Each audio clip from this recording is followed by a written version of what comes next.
I gotta say, my version slaps significantly harder. Sort of like my feminine identity as a black lesbian woman. We have Ben Shapiro right now about to interview one of the guys that helped our channel grow, because we just now hit 800,000 subscribers, and I'm super excited, and thank you everyone, every single last one of you, for being a part of that. And also, Hangover Gang was really big in helping us grow, and so was Ben Shapiro in helping us grow. So Ben Shapiro just so happens to be interviewing Tom McDonald. So let's go check this out. Y'all let me know whatever y'all want me to know in the comments. All right, joining us on the line is Tom McDonald. You've seen his videos. You've heard his songs. He says what most Americans think without fear. He doesn't censor himself. He has a brand new music video called Dirty Money. It was just released on Friday. It already has like 3 million views on YouTube. Tom, thanks for joining the show. Really appreciate it. Let me tell you something. When Tom McDonald puts out a daggone song, that junk bubble. It bubbles immediately. It goes like it... You talking about top of the charts immediately? He got the secret sauce, man. I don't know what it is, but he got the secret sauce when it comes to putting out music. I guess he tapped into where people are politically, because he does do mostly political style music, but he just gives a message over a beat, and he keeps it creative. Now I haven't heard his new song yet, but I do plan on checking it out. Yeah, man. Thanks for having me. So let's talk about, how your music career originally happened, because it's very rare to spot anybody remotely near the music industry who does not simply follow the left-wing line on pretty much all the issues. But you very vocally do not. So how'd you get where you are? Well, I think the key to everything has been, I'm totally independent. I have no ties to the music industry whatsoever. I've sort of created my own little ecosystem outside of the music industry. I produce all of my music. I write all my songs. My girlfriend shoots all my videos. We distribute my music independently. There is no affiliation with any record label, manager, PR team, marketing, publicist, distro, nothing. Now, what happens is, though, it sounds like this is a really good thing, but he actually gets punished by this. I mean, for this. He gets punished by the music business, all because they're not a part of it. I believe they're pissed off a lot because they see that he don't need them. If you don't need us, that means there's no money for them. There's no money. Like, he's taking away their views. He's taking away fans. He's taking away money. But he's doing it all himself. And he's like, I mean, it's room enough for us all. And to make it even easier, I don't need y'all to press my albums for me. For people who want to order hard CDs, him and his wife, they package them up and they ship them out themselves. They do all their merch themselves. They do all of their music, the production, obviously the vocals. His wife does vocals as well, and she shoots the videos. They direct. So he's a lot of times when there's an industry already set up that make their bread and butter off of other people, off of the minions, so to speak, the people with the talent who don't know anything about the music business. That's where they make all their money, because they get to take advantage of people like that. They say, okay, give us your talent, but you need us so that you can get out there. So we're just going to throw you peanuts here and there, and we're going to pretty much take advantage of you without saying that we're going to take advantage of you. Well, Tom McDonald does not allow that, and he, they hate him for it a few times. So it's just us, and I've been doing it for about 10 years, and just like you said, man, I'm making music about the things that I think people are afraid to talk about. That's amazing. I mean, the response has been absolutely incredible. You can see it from the number of views on all of your music videos. So how do you go about writing a song? Both musically and then also in terms of the lyrics. Which do you do first? You do the music first, the lyrics first, and where are you getting sort of the material from? It's always a different process. Since I make all of my own beats, like sometimes I come into the studio with no concept, with no direction, and just sort of create freely, and it just comes about naturally. But like a lot of people out there, I think we're just sort of bombarded with like information these days, whether it's the news or the newspaper or on the internet or on social media. It's just like this constant bombardment of headlines and stuff happening in the world. So I'm just taking all of this information in and digesting it as best as I can. And, sometimes regurgitating it back out into songs of my thoughts and feelings about what's going on in the world today. So yeah, I think it's pretty hard, to not feel some type of way about all the craziness sort of taking place these days. That was a good answer. But he's actually being modest in this interview. He's been modest in this interview, but this is something, in my opinion, this I think is new for Ben Shapiro to interview artist, but I do understand why he's interviewing Tom McDonald, though. I mean, Tom McDonald, he is a good artist. I don't like his choruses all that much. I'm just being honest with you, because they all sound the same to me, but that's all in branding too. He probably does that on purpose. Don't get mad at me, because we already know art is subjective. We all supposed to take art the way we take art, and we shouldn't be bullied to feel about a certain art form just because, I mean, the same way that their fans do or the echo chamber does. But I do think that he's extremely talented, very gifted. And he does his thing, and he can actually rap his tail off. He can rap, he can sing, he can play instruments, I believe. And he has a bunch of other friends in the industry as well, where they do a bunch of collabs. And someone also said in my Twitch stream that Tom McDonald and his girlfriend, they will respond in the comics to people like with no problem. And there was a time where we were doing Tom McDonald's music heavy, because we got a whole bunch of Hangover Gang fans inside of our Patreon, and they were requesting Tom McDonald's music. So we said, you know what, we're going to do nothing but Tom McDonald for the next couple of weeks. But before we did that, we reached out to Tom McDonald via email, and it was just a long shot. I didn't think that he was going to respond. The dude is huge on social media. He really is. And he's doing some remarkable things outside of social media. So I didn't expect for him to respond. So I hit him up, emailed him, and said, yo, I really appreciate what you're doing out there. Thank you so much for, allowing myself and other reactors to review your music and everything. But I just wanted to know if you can remove the copyright from my reactions of your music, so that I could actually be paid for the videos that I do. Most artists don't even have the power to do that, because it's like they're paying somebody else for the beat, they're paying somebody else for the production, they're doing all these other things. But since he do it all, and he still didn't have to do it, but he actually granted us that by simply reaching out to him. It was one of the coolest things ever. And then I even went on a long period where I was talking about his music. I was reacting to his music, and I wasn't finding anything that I really jived with or like that. And I was being honest with it in my videos. I think that's one of the things that I do that either make people love me or make people hate me on this channel. So I did a couple of his music, couple of his songs, and I really didn't jive with them too much, but I did, critique them. And one song he did, I really, really liked. And he commented on the joint like, finally you like one of my songs. Wow. You know what I mean? So he's a pretty cool cat. So why don't you tell me about sort of the origins of Dirty Money? It just came out on Friday. And as I say, it's racking up millions of views almost immediately.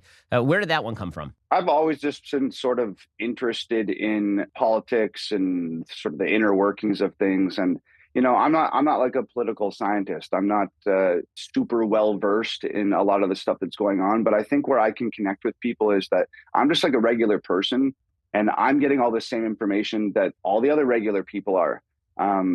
I'm just fortunate enough to have a platform and have the skill to make music. And it's just a great forum for me to sort of like speak the things that I'm thinking. So when I watch the news, or I read the paper, or I read articles online, I just have a great venue to sort of just speak my mind. So, and I do that from like a regular person's perspective, which is why I think I connect with people like so well. So, and Dirty. Sorry, go ahead. Yeah, Dirty Money is just a reflection of like a lot of the things going on right now. And I think, especially in America, speaking of money, like financially and economically, I think that we're in a real hard place right now. So I wrote this song 6 months ago. It just happened to be the right time for it now.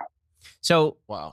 Let's talk about kind of how your music career got started, because we were talking right before we got on the line about the fact that you used to work construction. So how did you get to where you are right now? Like, when did you first take up music? How did this happen? He said he used to do construction. I'm seeing right here inside of my comments that he used to be a pro wrestler on the indies. Shout out to Jimmy Soul, and thank you so much for the love on the 800,000 subscribers. I appreciate that, Jimmy Soul. Well, I was a professional wrestler for many, many years, like the WWE style stuff. And that sort of chapter of my life came to a close. Just like there's a lot of internal politics in wrestling and accumulated injuries. So I had to get out of that business. And I'd always been sort of writing poetry and writing rock songs. Didn't have the voice. It wasn't a Robert Plant Joe Cocker. Shout out to Robert Plant, man. Shout out to Robert Plant. So I'm talking about Led Zepp till I die. Vocalist. But I still needed an outlet, and I had been writing music. So rap and hip hop just was sort of the natural direction for somebody that didn't have a big rock star frontman voice.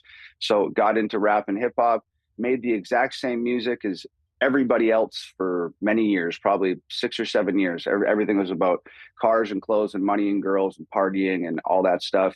And I was emulating a lot of like what I was seeing the biggest artists of the time doing, and not only emulating it in my music, but emulating it in my real life, which led me down a super destructive path, which sort of culminated with like a little bit of a bout with alcoholism, which sort of led to a little bit of a mental breakdown.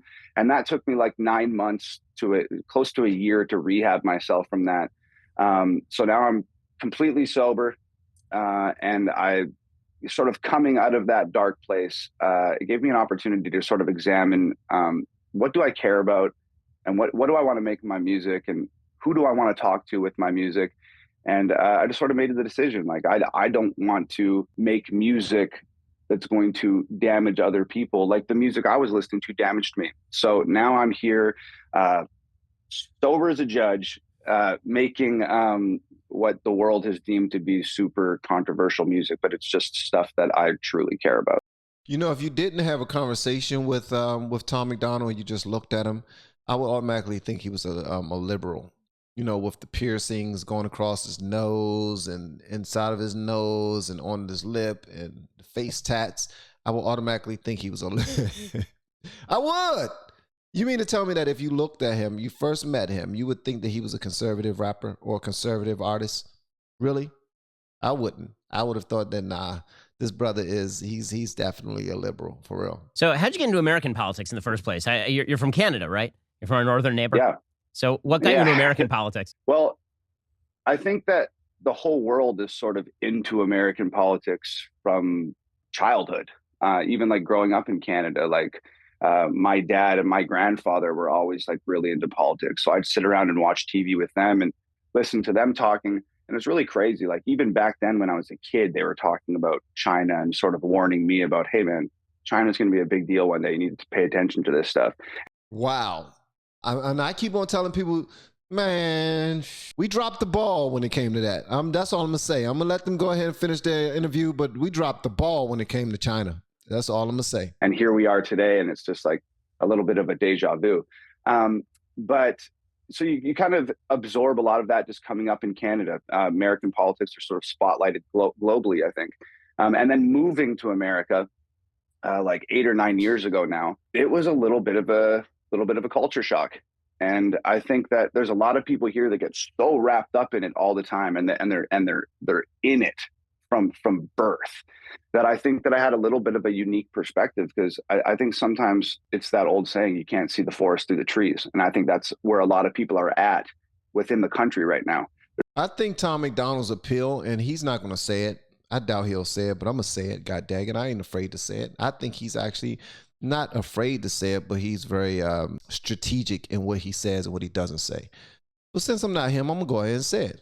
He tapped into a market or into a fan base because he started saying to people, stop crying about BS and get involved. Don't talk to me about Black Lives Matter if you celebrate a black culture that's always killing black lives, either with guns or with abortion. You're always doing that, but you're going to come to me and say Black Lives Matter. Yeah, okay. And when he did that in his music, that was like a shock. Like, oh, I can't believe this white boy is going to tell us what to say in his music. And then he was like, then he will go further down there. He would start talking about the politics and voter rights and the Constitution and all this. This dude would start talking about everything. And they'd be like, oh, my gracious, he's going off. Like, he's really killing it when it comes to this. And then, for the most part, because I very, very seldomly hear him say any swear words, he's able to do this without swear words. Well, at least not many, because the only person that I know that don't ever use any, not even the soft ones, is NF. So, you know what I mean? But NF don't tackle political issues or social issues the way that Tom McDonald does. And F does his own thing, you know what I mean? Mental health type of thing. And, you know, finally seeing yourself and appreciating yourself, believing in yourself and giving it all to God and all these other things. And Tom McDonald he's just a different animal. He's polarizing. He's like what Trump was when he came to the forefront and started and ran for president. You know what I mean? He gathered a group of individuals who were not being heard before he stepped to the forefront, and he spoke for them. Same thing for Tom McDonald. He gathered a group of individuals who were not being heard, and he spoke for them. And people appreciate that, especially when they don't have the platform themselves to be able to get that message across. To see somebody do it in another way, in a creative way, that will reach the masses, you know what I mean? That's pretty cool. They're just so surrounded by this stuff and have been for so long that it's hard for them to sort of like differentiate and focus on different things. So coming in from an outsider's perspective 8-9 years ago, I kind of got to stand back and look at everything and say, holy cow, this is wild. What's taking place here? And it's only got crazier over the last 9 years. So, well, I was very flattered that Facts Don't Care About Your Feelings does actually show up in one of your big songs, Fake Woke. I don't know. Hey, man, I've been called the Ben Shapiro of rap many times. Well, I mean, speaking of that, I've been called the Ben Shapiro of rap because obviously I had my amazing recording of WAP. Oh my gracious, he said WAP. A WAP. The Cardi B hit, which I gotta say, my version slaps significantly harder than the Cardi B version. Yo, slap significantly harder. Yeah, how he said it, mine slap significantly harder. Like he's able to use, Ben Shapiro is using, he's using slang terms, slaps harder, it sounds better, it thumps and all this other stuff. He's using that along with proper grammar. It slaps significantly harder. And, like he's speaking like true Queen's English while using slang terms. That's cool. Awesome. Well, I mean, there have been calls. I mean, I'm just going to put it out there. There have been calls for us to collaborate, and I know that it would probably be degrading your art for us to do that. But I will say that my rap, I feel it's an untapped field for me.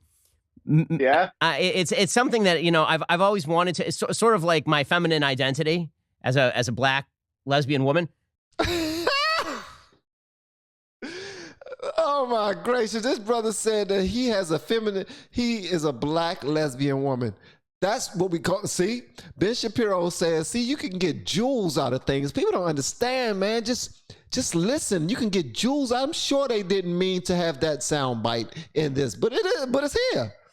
Ben Shapiro says that he identifies as a black lesbian woman, man. That's hilarious. It's sort of like an area that I feel is just absolutely, I've never touched it. I've never really gone, like, I'm a classically trained violinist since the age of 5. And so, you know, big ups to you. That's what's up. I mean, your family did an amazing job with you with that. For real. Your family did an amazing job with you. Mozart and Beethoven and Bach and Brahms are really more my style, but I feel like there's a part of me that I just haven't accessed. And so maybe, I don't know, if the crowd wants it, then perhaps I'll be forced to solicit your help in joining the rap industry. Is it called? I don't even know what it's called. R&B. Hey, Ben, if there is untapped potential here, if there's a fire burning somewhere deep inside your soul that's making you want to spit some super hot bars with me, I'm down. Let's make it happen.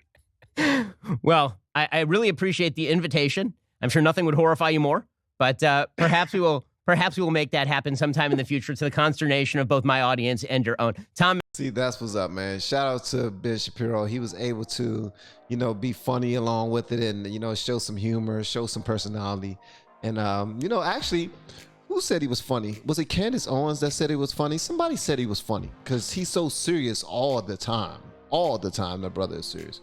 But shout out to him, bro. Shout out to both these gentlemen, Ben Shapiro and Tom McDonald. This was a pretty good interview. And I hope Ben Shapiro accepts the invitation to collab and drop some hot bars. something that slaps significantly harder than other songs that he has heard before once he put out some hot fire. If y'all would love to see Ben Shapiro spit some hot fire, please let me know. Ben Shapiro, who identifies as a black lesbian woman.